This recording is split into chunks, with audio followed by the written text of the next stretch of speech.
യം അഗ്നയേ നമ. നവഗ്രഹങ്ങളിലും സുബ്രഹ്മണ്യസ്വാമിയിലും തെങ്ങഴുകത്ത് മഹാദേവനെയും വണങ്ങിക്കൊണ്ട് എല്ലാവർക്കും പുതിയ ഒരു അധ്യായത്തിലേക്ക് സ്വാഗതം.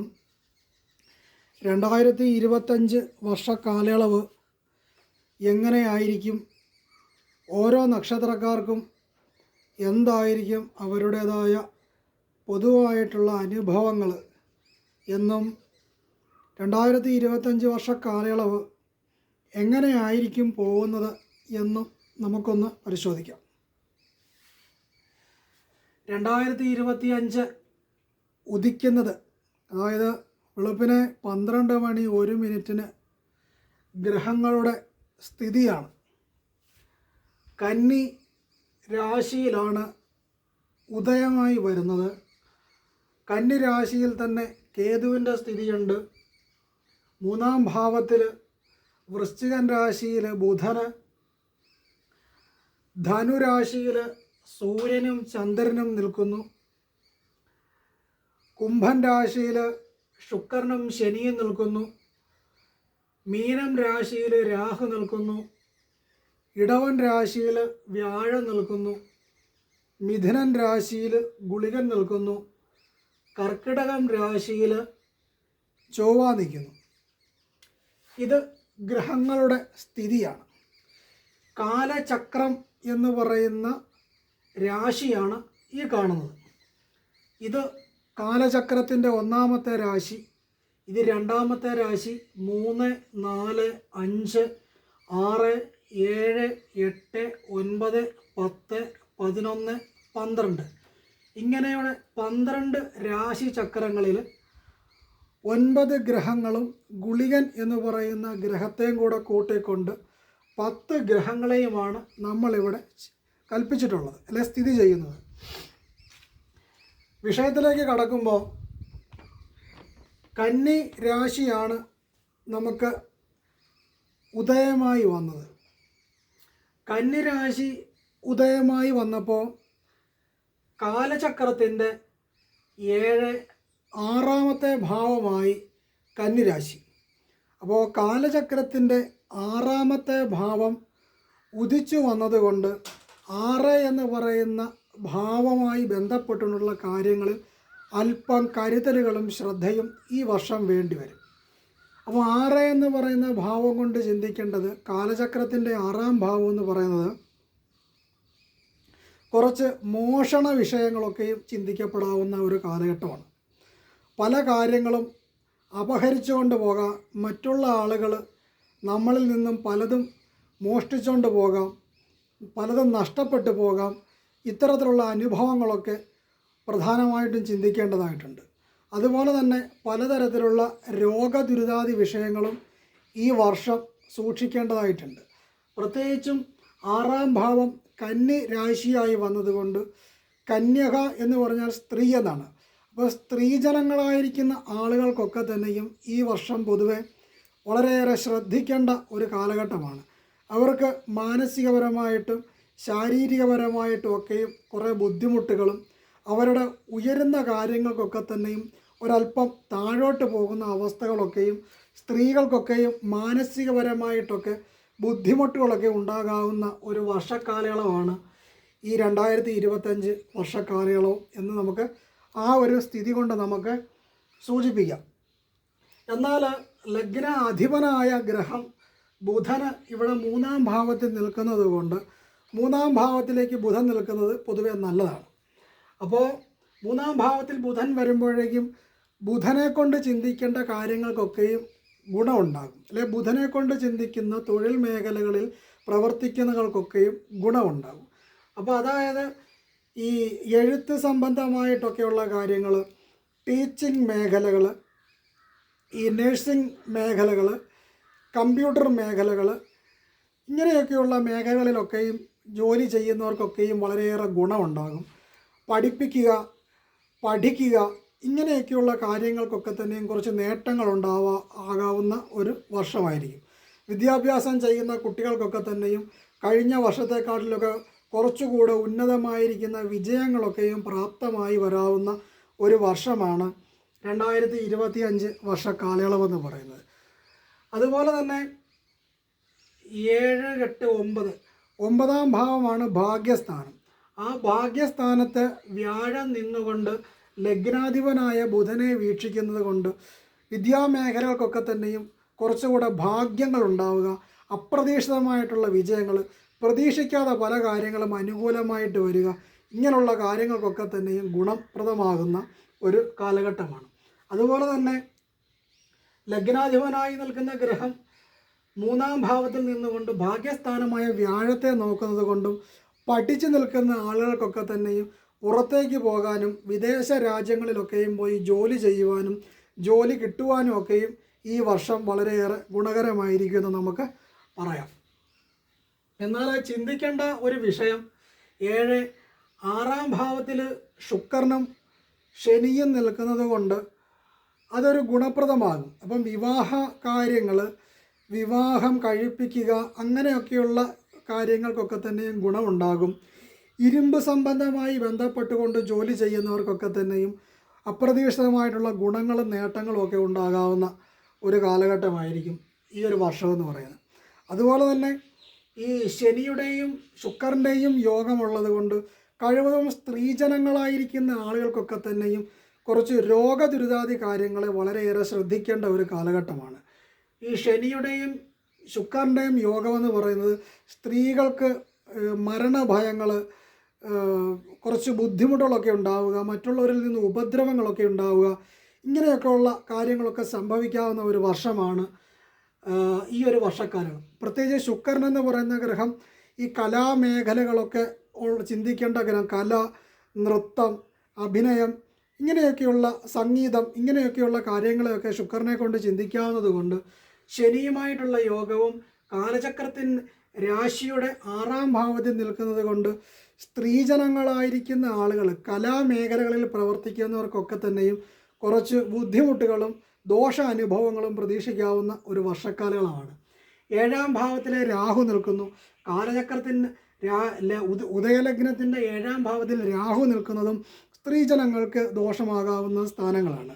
പ്രത്യേകിച്ചും സ്ത്രീജനങ്ങൾക്ക് ഈ തൊഴിൽ, ഈ സൊസൈറ്റിയുമായി പഞ്ചായത്ത് രാശിയാണ് മീനം രാശി എന്ന് പറയുന്നത്. അതായത് സാമൂഹിക സേവനവുമായി ബന്ധപ്പെടുന്ന രാശിയാണ് മീനം രാശി. അപ്പോൾ സാമൂഹിക മേഖലകളിൽ പ്രവർത്തിക്കുന്ന സ്ത്രീജനങ്ങൾക്കും ഈ ഒരു കാലഘട്ടം അത്ര ഗുണകരമായിരിക്കുകയില്ല എന്ന് നമുക്ക് പറയാം.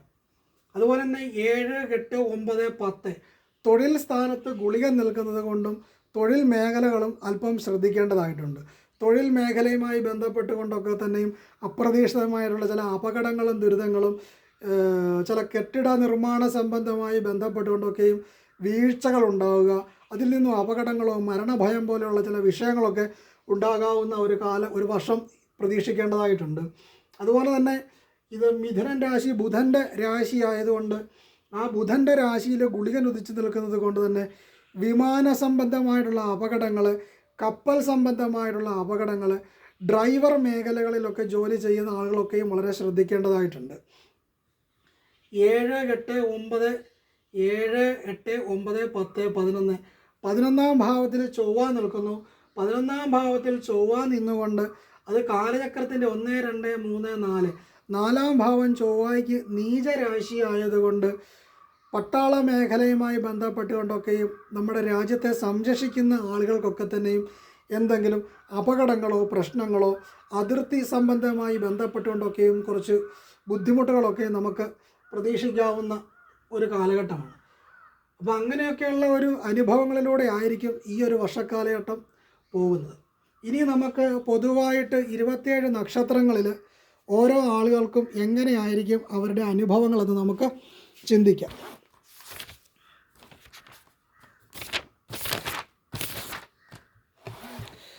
അപ്പം അശ്വതി നക്ഷത്രക്കാർക്ക് മേടം രാശിയിലാണ് അശ്വതി നക്ഷത്രം സ്ഥിതി ചെയ്യുന്നത്.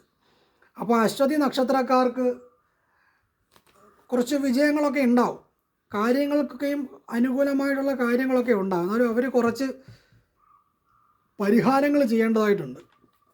എന്ത് കാര്യത്തിന് പോകുമ്പോഴും ഗണപതിക്ക് വഴിപാട് കൊടുത്ത് ഗണപതിയെ പ്രാർത്ഥിച്ചിട്ട് പോകുന്നത് അശ്വതി നക്ഷത്രക്കാരുടെ തടസ്സങ്ങളൊക്കെയും മാറുന്നതിന് നല്ലതാണ്. ഭരണി നക്ഷത്രവും മേടം രാശിയിലാണ് സ്ഥിതി ചെയ്യുന്നത്. അപ്പോൾ ഭരണി നക്ഷത്രക്കാർക്ക് പൊതുവെ ഗുണകരമാകുന്ന ഒരു വർഷമായിരിക്കും 2025 കാലഘട്ടം എന്ന് പറയുന്നത്. ശരീരസുഖം അല്പം കുറയും, എന്നാലും കുറച്ച് കാര്യങ്ങളൊക്കെയും അവർക്ക് അനുകൂലമായിട്ട് വരാവുന്ന ഒരു വർഷമായിരിക്കും.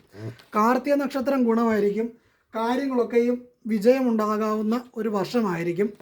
അവർ ശ്രീരാമനെ പ്രാർത്ഥിക്കുന്നതും ശ്രീരാമചന്ദ്രന് വഴിപാടുകൾ നടത്തുന്നതും അവർക്ക് ഗുണകരമായിരിക്കും. രോഹിണി നക്ഷത്രം പ്രധാനമായിട്ടും സാമ്പത്തിക കാര്യങ്ങളിൽ ശ്രദ്ധിക്കണം. പണവിഷയങ്ങളിൽ കൊടുക്കൽ വാങ്ങലുകൾ മേഖലയുമായി ബന്ധപ്പെട്ടുകൊണ്ട് പ്രവർത്തിക്കുകയൊക്കെ ചെയ്യുന്ന കാര്യങ്ങൾക്കും കാശ് ആർക്കെങ്കിലും കടം കൊടുക്കുന്നൊക്കെ ഉണ്ടെങ്കിലും ഇടനില നിൽക്കുന്ന കാര്യങ്ങളൊക്കെയും രോഹിണി നക്ഷത്രക്കാർ ശ്രദ്ധിക്കേണ്ട കാര്യങ്ങളുണ്ട്. അവർ നാഗദൈവങ്ങൾക്ക് വഴിപാട് നടത്തേണ്ടത് അത്യാവശ്യമാണ്. 2025 വർഷക്കാലയളവ് നാഗദൈവങ്ങളെ അവർ പ്രാർത്ഥിക്കുന്നതും പൂജകളും വഴിപാടും ചെയ്യുന്നതും അവരുടെ ദോഷങ്ങൾ കുറയുന്നതിന് നല്ലതായിരിക്കും. മകയിര നക്ഷത്രം കുറേ ഗുണമുണ്ടാവും. മകയിര നക്ഷത്രത്തിന് ഗുണപ്രദമാകാവുന്ന സമയമാണ്. കാര്യങ്ങളൊക്കെയും കുറച്ച് തടസ്സപ്പെട്ട് നിൽക്കുന്ന കാര്യങ്ങളൊക്കെയും ഒന്ന് അനുകൂലപ്പെട്ടു വരും. അവർ സാഹോദര്യ വിഷയങ്ങളിൽ ഒന്ന് ശ്രദ്ധിക്കണം. സഹോദരരുമായിട്ട് കഴിവതും പിണങ്ങാതിരിക്കാനും പിണങ്ങിയിട്ടുണ്ടെങ്കിൽ സഹോദരന്മാരുമായിട്ടൊക്കെ ഒന്ന് കോംപ്രമൈസ് ചെയ്യുന്നതും ഒക്കെ മകയിര നക്ഷത്രക്കാർക്ക് നല്ലതായിരിക്കും. തിരുവാതിര നക്ഷത്രക്കാർ പ്രധാനമായിട്ടും ചിന്തിക്കുന്നത് അന്യ ആൾക്കാരുടെ കാര്യത്തിനകത്ത് പോയി കഴിവതും ഇടപെടാനായിട്ട് ശ്രമിക്കരുത്, പണി കിട്ടും. അനാവശ്യമായ രീതി അഭിപ്രായം പറയാനായിട്ട് പോവുക, ഇങ്ങനെയുള്ള കാര്യങ്ങളൊക്കെ അവർ മാറ്റി വെക്കണം, അല്ലെങ്കിൽ അവർക്ക് വളരെ ദോഷമാണ്. അവർ പാർവതീദേവിക്ക് പൂജകളും വഴിപാടുകളും പ്രാർത്ഥനകളും ഒക്കെ ചെയ്യുന്നത് ദോഷങ്ങൾ മാറുന്നതിന് നല്ലതാണ്. അടുത്ത പുണർത നക്ഷത്രം അവർക്ക് നല്ലതായിരിക്കും, നല്ല വർഷമായിരിക്കും. അവർക്ക് ചെറിയ ദോഷങ്ങളൊക്കെ ഉണ്ട്. അതിന് പരിഹാരമായിട്ട് അവരെന്നും രാവിലെ എഴുന്നേറ്റ് കുളി കഴിഞ്ഞ് കിഴക്കോട്ട് തിരിഞ്ഞ് നിന്ന് സൂര്യ നമസ്കാരം ചെയ്യുന്നത് നല്ലതാണ്. സൂര്യനെ നോക്കി തൊഴുത് പ്രാർത്ഥിക്കുന്നതും ഒരു 5 മിനിറ്റ് നേരം സൂര്യപ്രകാശം, പ്രഭാതത്തിലെ സൂര്യപ്രകാശം കേൾക്കുന്നതും അവരുടെ ദോഷ റേഡിയേഷൻസ് മാറുന്നതിന് നല്ലതായിരിക്കും.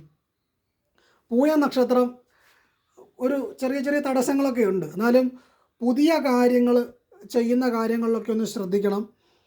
പുതിയ കാര്യങ്ങൾ എന്തെങ്കിലും ചെയ്യണമെന്നുണ്ടെങ്കിൽ അത് ഗണപതിക്ക് വഴിപാട് കഴിച്ചിട്ട് വേണം അവരെന്ത് കാര്യത്തിനും പോകാനായിട്ട്. ദിവസം സ്റ്റാർട്ട് ചെയ്യുന്ന തന്നെ ഗണപതിക്ക് പൂജകളോ ഗണപതിയോ പ്രാർത്ഥിച്ചിട്ടോ ഒക്കെ പോകുന്നതായിരിക്കും അവർക്ക് കുറച്ചുകൂടെ നല്ലത്. ആയില്യം നക്ഷത്രം പൊതുവെ നല്ല വർഷമായിരിക്കും.